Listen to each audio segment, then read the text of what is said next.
whilst they had a productive domestic season that's pushed them into a Premiership semi-final spot. We're here at the Ricoh Arena today as part of our Imagine Change Moments series to talk to Dai Young, who's currently coaching some of our competition winners. We'll discuss the development of the club as a whole and the last 22 rounds of Premiership action.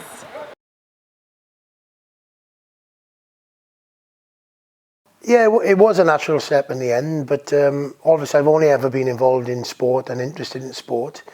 Certainly when the game went professional, you could see the possibility of having careers beyond rugby.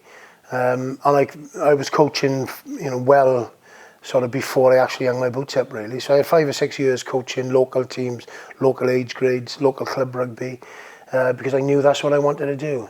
A little bit lucky, as in the first opportunity comes soon as I finish, because you need a little bit of luck, and the rest is history, as I say. But certainly I felt it was a job for me.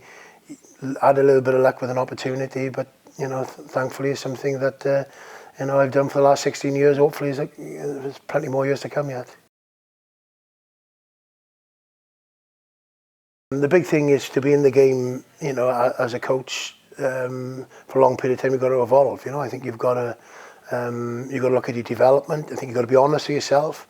Nobody is good at everything, and first and foremost is to identify your strengths, and obviously try and build on your strengths. But just as importantly, if not more importantly, to identify your weaknesses and to work on them. And everybody's got them. But the big thing that I've learned from coaching, I played under a lot of good coaches, which helped.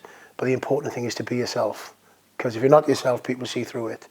So to be yourself, but don't be afraid to put your hand up and ask for help, and look at the areas where you can develop yourself and learn.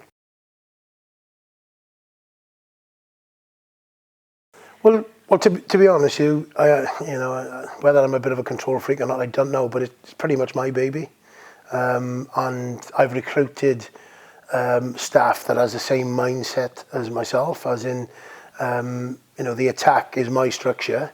Lee comes in and puts, some finer touches, some attention to detail, and a little bit of his, slant as well. But same as Brad, obviously when I'm recruiting, I recruit somebody which I feel is bringing in the same philosophy as myself and something that I believe in.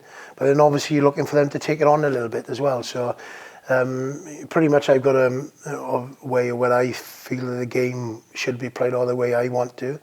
And I recruit staff that has the same philosophy, but staff that can add things as well. Obviously, I haven't got all the answers, and it's good that they firstly come in and recognise and we've got the same philosophy, which makes working together a bit easier. But then, hopefully they can put a bit more meat on the bones and take it to another level. Fundamentals towards rugby, obviously, is working hard and always looking to try and improve yourself. I think that's, no matter, half the time, when they talk about successful coaches, it's hard to determine what success is. Like Alex Ferguson wouldn't have won the Champions Cup with the Derby squad, but if he was a manager at Derby and kept him in the Premiership, that's a success. So success is in many forms really. But for me, attitude, work ethic, honesty and self-development is a huge part of what I look for in all people, whether they staff or players, really. Yeah, I want us to score tries. I want us to play rugby. I want players to have the ability to play high tempo, multi-phase, ball in hand type of rugby. That's not neglecting the bread and butters aspects of the game. You have to have a set piece. You can't operate in both attack and defence, and you have to have a strong defence, because simple philosophy, if they don't score, you don't lose. It's a simple philosophy really. But certainly I want to see us playing attractive rugby. I want to get the crowd on the edge of their feet, and I want people to enjoy watching us play. And some of the players that we have got certainly get people on their feet. And then if we lost them, or it comes to time, you're looking to recruit players of that ilk that can excite the crowd. But then you've also got to have you've got to have people that drink the water, but you've got to have people that can carry it as well. So it's all bits and pieces of the jigsaw really. But it's been important to me that they're good people as well. They're good people. They're good role models. the behaviour and work ethic and attitude really represents everything that WASP stand for, really.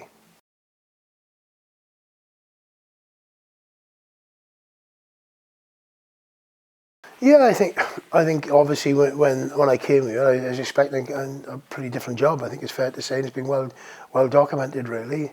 I thought I was coming to obviously a very big club, which it is, full of history and tradition. But everything else was foundering, for want of a better word. Financially, we weren't in a great place. The squad wasn't in a great place, and we were certainly going down the plug hole very quickly, really. So, it's a real matter of sink or swim, really. And that first year was hugely surprising to me, hugely difficult, but it certainly got you to understand what all the club is about. There's a lot of supporters out there that followed us through thick and thin. A lot of players within the squad have stuck with it, and I'm very emotionally attached to this job. And as I said, it's not just a job. I think it's something which I really believe in. It's something that I've asked the players that that have been here to trust me, and I'll trust them, and bringing new players in, they've got to trust what I'm delivering to them.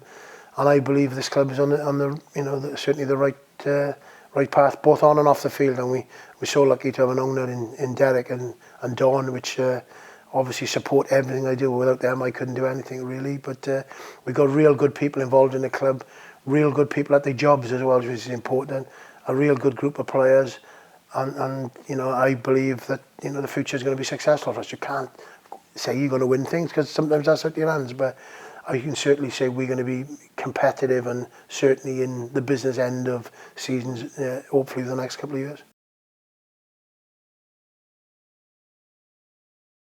Yeah, I think, without a shadow of doubt, it's been a memorable season, and people say, what's been your favourite moments? Because there's been far too many. But if you look at some of the league performances, going to Northampton and winning there, which was fantastic. We had a fantastic game against Saris, albeit they had a number short. But we've had so many memorable moments.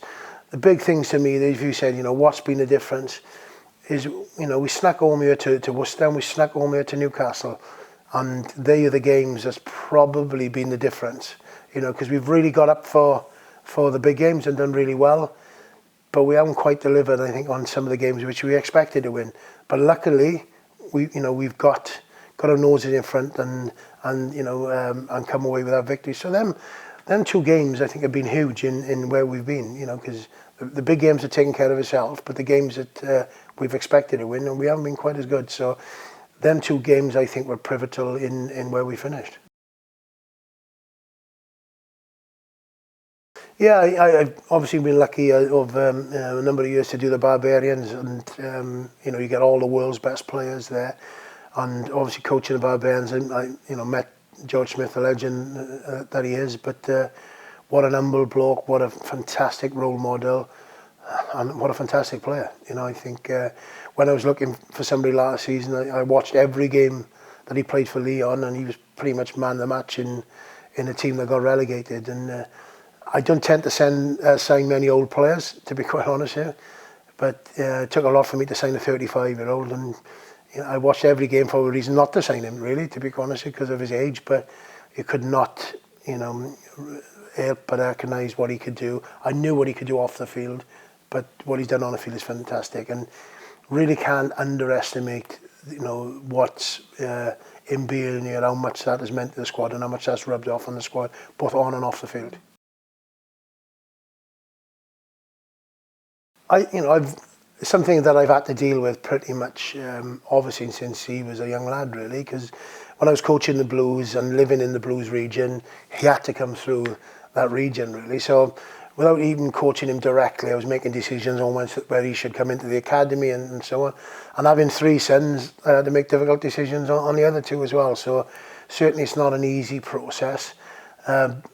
Bringing him here was a big decision, for myself. We were looking for a young seven that I felt that could develop and learn a lot off George, but develop into the player that we've seen Thomas developing into, really. Put a list down, and certainly Thomas wasn't far off the top of that list, really.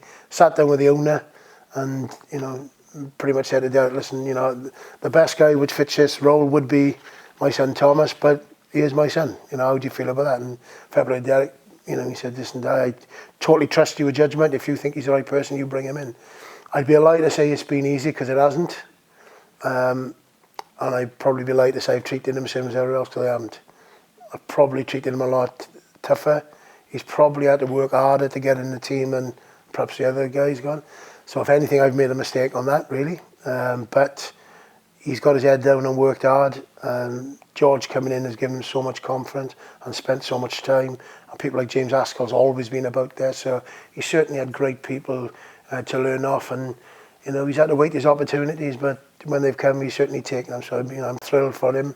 As I said, but it's not an easy process, and anybody says it is a liar. I think every director of rugby will have a different emphasis on it. You know, I think we are lucky. Our you know, analysis department, I think, is second to none. I think Luke Bowen heads our analysis department, and I haven't worked with anybody better. You know, I think you know, there's no stone unturned. There's no hiding place for the players. You know, as in what they do in every game. So it's just, you know, first class. You're looking constantly at trends, how we are playing, how do teams look to beat us. So we get in front of the 8 ball rather than behind the 8 ball. Trends in the game, which way the games are going. So, you know, we're constantly looking for that edge, because it is only an edge. And for me, I really pay a lot of attention to stats. Don't necessarily 100% pick the team on stats, but stats don't lie, you know. So I certainly would inform a lot of my decisions. The stats certainly would inform a lot of my decisions on how we want to play the game. When, you know, you've got the relevant information, the team you're playing against, how they played, where's their strengths, where's their weaknesses, and so on. So it's a really big part of preparation, and certainly going into every game. I'm a strong believer in it and 100% behind it. Yeah, I think so. I think at the end of the day, we just want to get it right. I think, you know, it's always like, obviously, how far do we go back to, you know, and, you know, does it slow the game down and so on? But I think referees are taking a lot more onus now, and if it's obvious, they just, you know, obviously making that decision. But at the end of the day, you know, there's lots at stake. We just want to get the decision right. So I'm certainly a big believer in the TMOs.